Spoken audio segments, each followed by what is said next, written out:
Hello साथियों, आप सभी का स्वागत है। मैं सतप्रीत कौर शर्मा आपको बताने आई हूं कि यूपीएलटी ग्रेड परीक्षा, जो कि आप सभी को पता है आयोग के द्वारा हरी झंडी दे दी गई है। हमने एक छोटा सा एडवर्टाइजमेंट जो आया था उसके बारे में बताया भी था। यूपीएलटी ग्रेड के बारे में कंप्लीट डिटेल आपको बस 2 दिन में मिलने वाली है। 2 दिन बाद आयोग की वेबसाइट पे आपको यूपीएलटी ग्रेड का एप्लीकेशन फॉर्म दिखेगा। लेकिन उससे पहले एक बहुत ही जरूरी सूचना जो आप सबके लिए बहुत अनिवार्य है, और वो है ओटीआर से संबंधित। तो सबसे पहले तो हम आपको बताना चाहेंगे ओटीआर यानी वन टाइम रजिस्ट्रेशन। एक बार आपको रजिस्ट्रेशन करना है एंड ये ओटीआर जो है ये आपको Uttar Pradesh public service commission जो वेबसाइट है uppsc.up.nic.in, यहाँ पे आके फिल करना है। ओटीआर का मतलब होता है वन टाइम रजिस्ट्रेशन, यानी अगर आपने एक बार रजिस्ट्रेशन यहाँ नहीं किया फॉर्म भरने से पहले तो फिर आपके लिए मुश्किल हो जाएगी। क्योंकि देखिए, पहली बात तो सर्वर बहुत हैंग करता है ना। बेटर है आप आज कल में इसको भर के खत्म करें, क्योंकि ये एक तरीके की आपकी कंप्लीट डिटेल होंगी। ये 4-5 बेसिक डिटेल है, बेसिक गाइडलाइंस है, जो मैं भी आपको दिखाऊंगी भी कि आपकी जो पर्सनल इंफॉर्मेशन है, फोटो, सिग्नेचर, एवरीथिंग, वो सब ओटीआर के माध्यम से ही जाएगा। ओटीआर में एक बार डिटेल फिल करने के बाद आपको बार बार डिटेल फिल करने की जरूरत नहीं है। जब फॉर्म आ जाएंगे तो 110% सर्वर लैग करता है, जिसकी वजह से ओटीआर भरने में प्रॉब्लम होती है। हम आपको बता दें, हमारे काफी स्टूडेंट्स हैं जो अभी भी हमें सुनने में आ जाता है कि मैम ओटीआर नहीं हो पा रहा है, सर्वर बंद हो जाता है, साइट हैंग कर जाती है। ठीक है, तो इसीलिए समय रहते आप सभी ओटीआर के लिए अप्लाई करें। ओटीआर के लिए आपको रजिस्ट्रेशन करना होगा। ठीक है, आप ये पेज देख सकते हैं रजिस्ट्रेशन का। ठीक है, इस तरीके का पेज आपको दिखेगा, जिसमें आप सभी को पता है। देखिए, आपको सबसे पहले तो ये बता दें ओटीआर दर्ज करने के फायदे हैं। ठीक है, आप ये मत सोचो ये ओटीआर क्यों कहा जा रहा है। जब एक बार आप अपनी पर्सनल डिटेल यहां भर देंगे तो वो सिर्फ कहते हैं ना, एक ही बार दर्ज करने की आवश्यकता है, बार बार आपको फिल नहीं करना पड़ेगा। दूसरा, आपका फोटो, हस्ताक्षर सिर्फ एक ही बार यहां अपलोड होगा।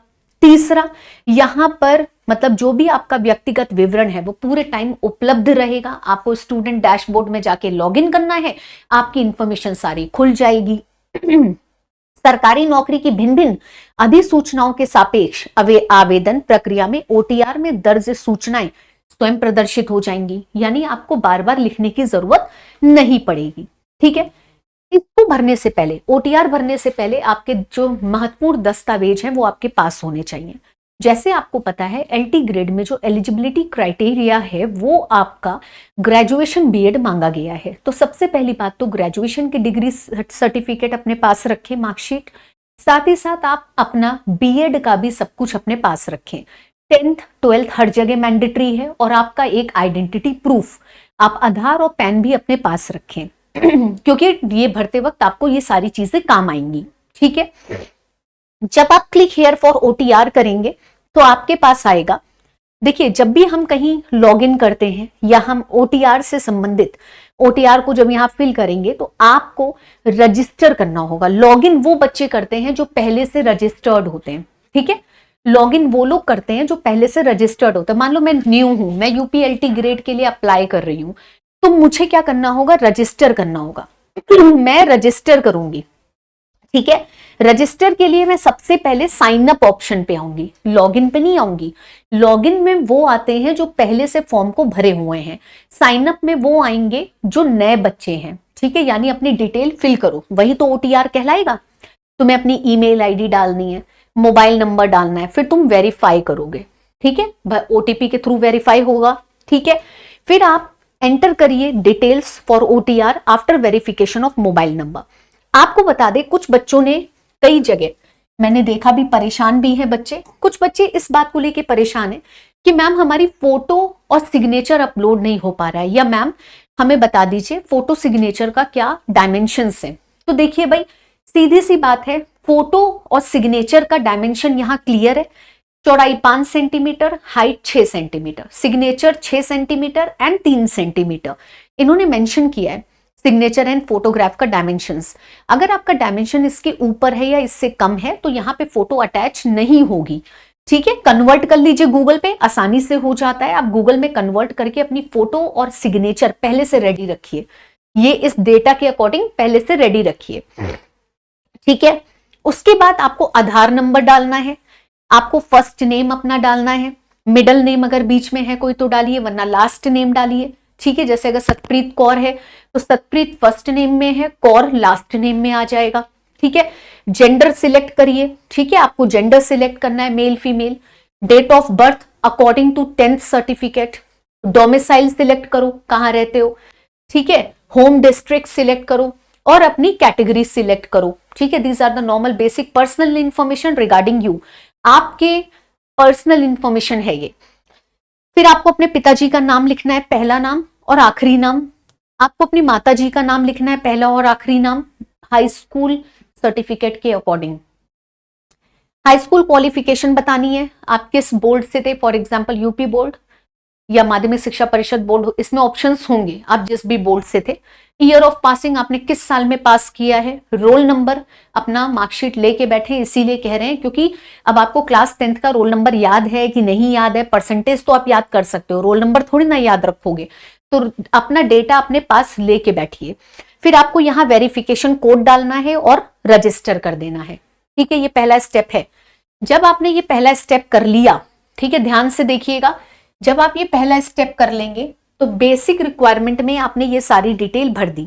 जैसे देखिए इसमें भरा ना, जब आप अदर पर्सनल डिटेल में जाएंगे आपके पास सिटीजनशिप आएगी इंडियन। ठीक है, मैरिटल स्टेटस आएगा, डिपेंडेंस ऑफ फ्रीडम फाइटर आ रहा है। ठीक है, सर्विस का आ रहा है, रिटायरमेंट का, फिजिकली हैंडीकैप का आ रहा है, येस और नो। ठीक है, अगर जो भी आपका डेटा है उसके अकॉर्डिंग। ठीक है, उसके बाद गवर्नमेंट एम्प्लॉयमेंट डिटेल आ रही है।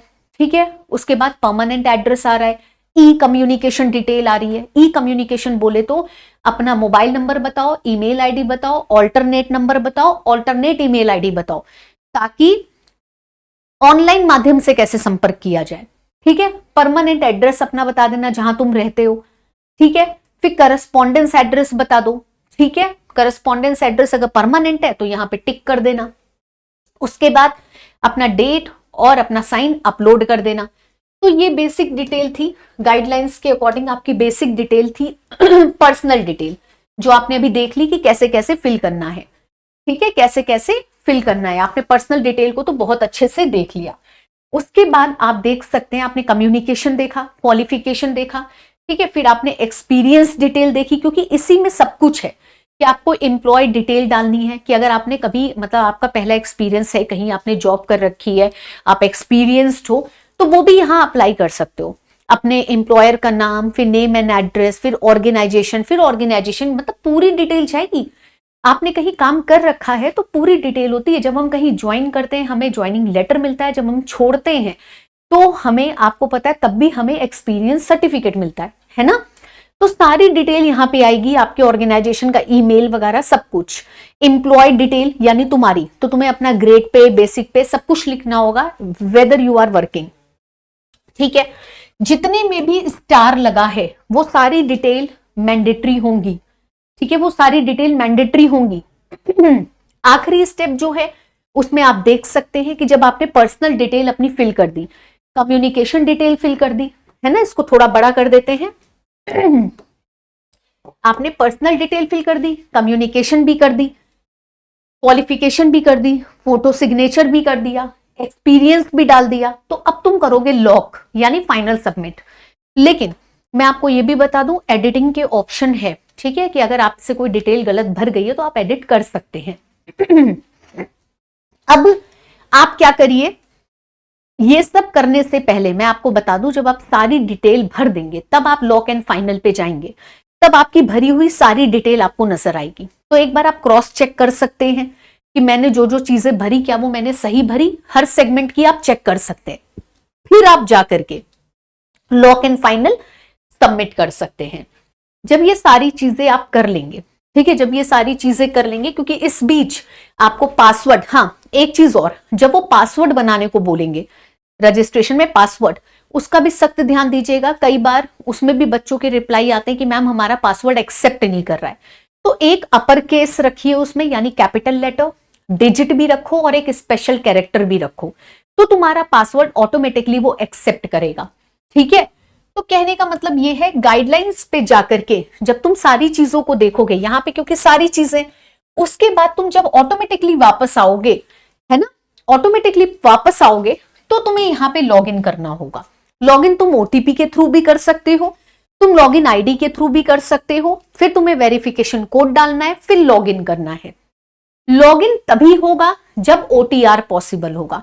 ओटीआर के बाद तुम्हारा एक रजिस्ट्रेशन नंबर तुम्हें मिल जाएगा। ठीक है, कि यानी कि तुम अब रजिस्टर अपने आप को कर लिए हो।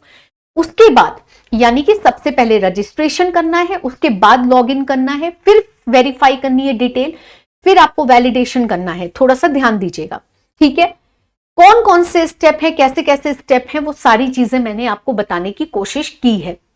यहां पे आके दोबारा से आप क्या कर सकते हैं, ऑलरेडी हैव ओटीआर, आप लॉग इन करेंगे, आपकी डिटेल आपको आपकी आंखों के सामने आ जाएगी। ये भी क्लिक नहीं हो रहा है क्योंकि साइट देखिए अभी से हैंग कर रही है ना, तो इसीलिए तो मैं बोलती हूँ कि आप लोग टाइमली इसको भर लीजिए ओटीआर को, वरना आप ही को दिक्कत होगी। ठीक है, तो जब आप रजिस्ट्रेशन पे जाएंगे, रजिस्ट्रेशन पे आने के बाद ऑलरेडी हैव ओटीआर पे क्लिक करिएगा, आपका ये ओपन हो जाएगा। और इफ इन केस अगर आप भूल चुके हैं पासवर्ड, तो आप फॉरगेट पासवर्ड भी कर सकते हैं। ठीक है, आप फॉरगेट पासवर्ड भी कर सकते हैं। तो इस प्रकार से आप अपने ओटीआर को फिल कर सकते हैं। ओटीआर फिल करने के फायदे हैं, इसीलिए उसको समय रहते फिल करिए, क्योंकि उसको लेट करने का कोई फायदा नहीं है। जितनी जल्दी आप उसे फिल कर लेंगे आपके लिए अच्छा है। बिल्कुल बेसिक इंफॉर्मेशन मांग रहा है आप ही से रिलेटेड, सिर्फ इंपॉर्टेंट है कि आप इंपॉर्टेंट दस्तावेज को साथ में लेकर बैठें ताकि आप अपलोड कर पाए, है ना, आप डिटेल को अपलोड कर पाए। तो जब तक आपके पास इंपॉर्टेंट अपनी मार्कशीट सर्टिफिकेट्स नहीं होंगे तो आपको प्रॉब्लम आएगी। सिग्नेचर और फोटो का डायमेंशंस देख के उसको कन्वर्ट कर लीजिएगा, तो आसानी से वो भी यहां दिख जाएगा। ठीक है, फिर भी अगर आपको ओटीआर भरने में कहीं दिक्कत आ रही है तो आप हमें इसी वीडियो के नीचे कमेंट कर सकते हैं। तो चलिए चलते हैं, फिर किसी एक अच्छी इंफॉर्मेशन के साथ आपके साथ जुड़ेंगे। Thank you so much.